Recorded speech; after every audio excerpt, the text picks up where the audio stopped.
Tak hanya sebagai spot yang rawan karhutlah, lahan gambut ternyata memiliki segudang sisi lain. Dengan sedikit kreativitas, sejumlah tumbuhan yang ada di lahan gambut sebenarnya dapat dimanfaatkan menjadi penggerak roda perekonomian masyarakat. Salah satunya seperti yang dilakukan kelompok masyarakat tani Desa Menang Raya Kabupaten Oki yang membuat kerajinan anyaman purun, dan kini hasil kerajinan tersebut dipamerkan di salah satu mal di Kota Palembang. Pengrajin purun Cindy mengatakan, kerajinan purun sudah merupakan tradisi turun-temurun di desanya.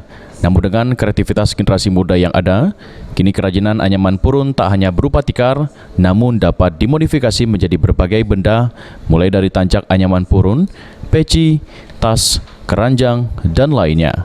Berinovasi dengan kerajinan purun ini sudah dilakukan sejak tahun 2018 lalu. Selain karena bahan baku yang mudah didapat, berinovasi dengan kerajinan purun juga dapat dilakukan oleh ibu-ibu rumah tangga di desanya. Mayoritas masyarakat kita kan suka nganyam purun. Nganyam purunnya karena yang ini aja, tikar kan, tikar rapi ini.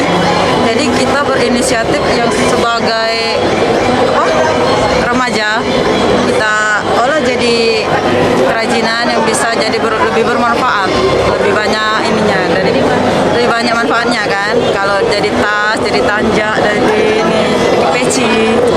Sudah sejak kapan mungkin Mbak buat kerajinan purun berbentuk tas, tanjak? 2018. Untuk penjualan kerajinan purun ini dilakukan via media sosial, sementara untuk harganya dibanderol mulai dari puluhan hingga ratusan ribu rupiah, tergantung dengan tingkat kesulitan dan ukuran dari kerajinan anyaman purun. Bisa tahu kegunaan tas purun itu camano, terus bisa juga kenalkan tentang gambut di Palembang ini camano, itu. Mungkin harapannya ke depan?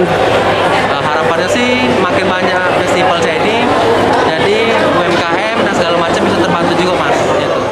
Sandi Pratama, PAL TV.